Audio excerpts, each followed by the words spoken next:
আপনাদের পেয়ারা ফলন বৃদ্ধির জন্য দুইটি গুরুত্বপূর্ণ বিষয় শেয়ার করব। তো আপনারা মনোযোগ সহকারে আমার ভিডিওটি দেখবেন কিভাবে পেয়ারার ফলন বৃদ্ধি করা যায়। আপনারা সাধারণত পেয়ারার ডালগুলোকে বাঁকা করে দেন, এভাবে ঠিক এভাবে নিচমনে টেনে নিচে বেঁধে দেন। এটা সবাই জানেন, নিচে সুতা দিয়ে নিচমনে টেনে বেঁধে দেন, এটা সবাই জানেন। হ্যাঁ, কিন্তু আমি একটা বিষয় শেয়ার করবো, সেটা হচ্ছে আরেকটা বিষয় হচ্ছে, এটা হচ্ছে যে এই ডালটি এখানে চলেছে, এই ডালটি আপনারা খেয়াল করে দেখবেন 1 2 3 4 5 6 7 8 জোড়া পাতা হয়ে গেছে। এটা তার পেয়ারা ধরবে না।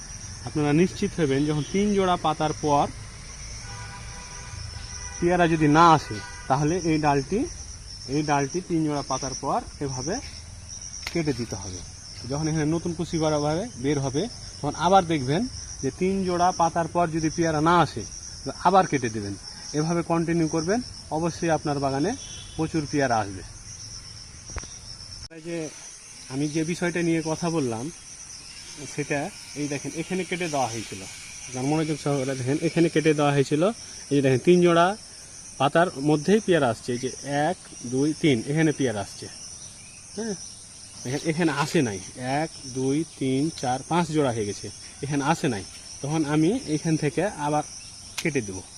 কেটে দিলে এখান থেকে কুচি বের হবে, 3 জোড়া পাতার পর আবার পেয়ারা আসবে ইনশাআল্লাহ।